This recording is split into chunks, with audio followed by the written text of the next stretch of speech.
part of that plan, of course, is to induce the gradual surrender of American sovereignty, piece by piece and step by step, to various international organizations, of which the United Nations is the outstanding but far from the only example. Now, here are the aims for the United States. 1, greatly expanded government spending for every conceivable means of getting rid of ever larger sums of American money as wastefully as possible. 2, higher and then much higher taxes. 3, an increasingly unbalanced budget despite the higher taxes. 4, wild inflation of our currency. 5, government controls of prices, wages, and materials, supposedly to combat inflation. 6, greatly increased socialistic controls over every operation of our economy and every activity of our daily lives. This is to be accompanied naturally and automatically by a correspondingly huge increase in the size of our bureaucracy and in both the cost and reach of our domestic government. 7, far more centralization of power in Washington and the practical elimination of our state lines. There is a many-faceted drive at work to have our state lines eventually mean no more within the nation than our county lines do now within the states.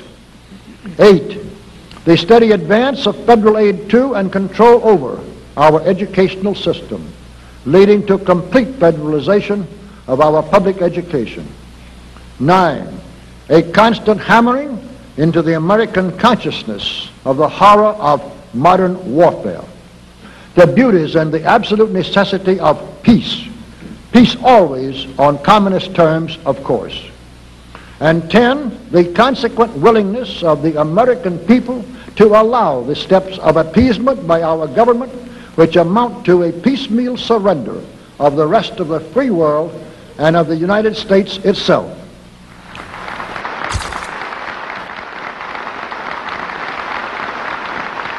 So brush the insider's dust out of your eyes, my friends, and the communist soap suds out of your brain, and ask yourselves in all honesty, what on earth is wrong with the United States simply minding its own business?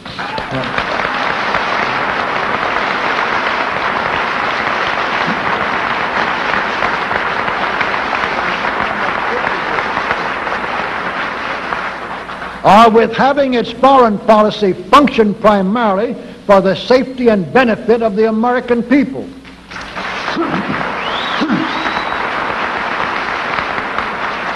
Which is exactly what we had done for the first 140 years of our existence as a nation, to the incredible advantage of ourselves and everybody else.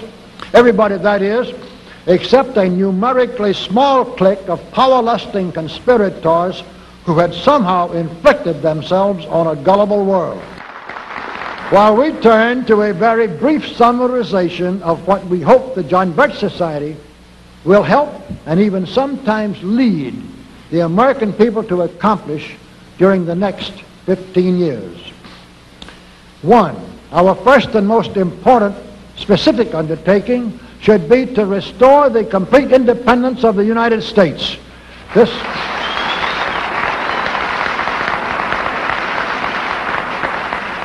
This includes our resolution to get us out of the United Nations and get the United Nations out of the United States.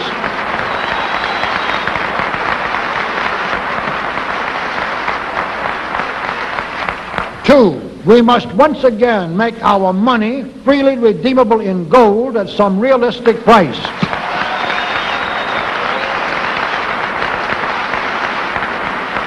And we must take all practicable legislative steps to prevent a recurrence of the enormous thievery and other subversive crimes that have been perpetrated on the American people through a contrived inflation by every president from Franklin Roosevelt through Richard Nixon.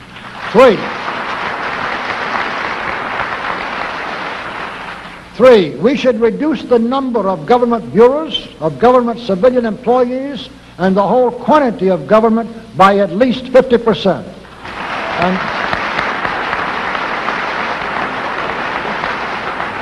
And we should achieve at least this much reduction in proper fashion through gradually convincing a majority of the American people of the wisdom of such a course. 4, we should withdraw all American troops from every spot on earth that is not American soil, except when and where such troops may be required as decided by Congress to protect American lives and property from criminal vandalism.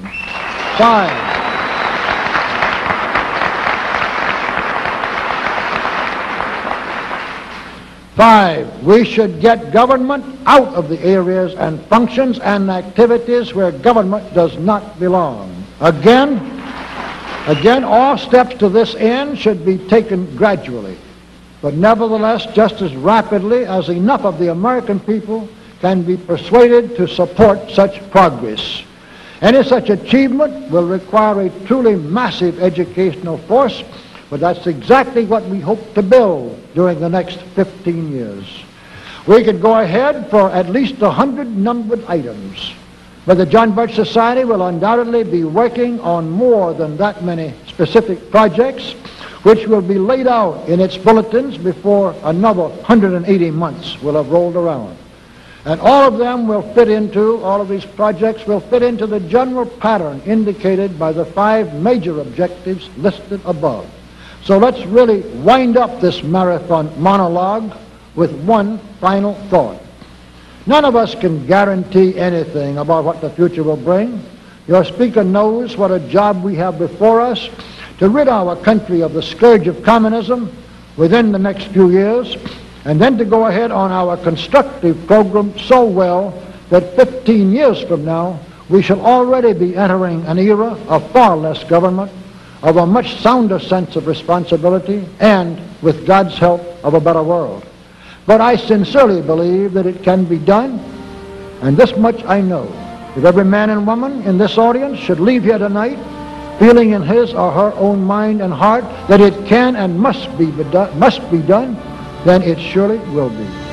And so, all of you patriots of good character, good conscience, and noble ideals, whom we can reach with the filmed version of this speech in 1,000 other audiences, it is with a great deal of confidence and energizing will to win that we invite you to join us in our epic undertaking. While to all of you great, wonderful friends in this present audience, I certainly extend my very deep thanks indeed for so much patience and attention. Thank you and good night.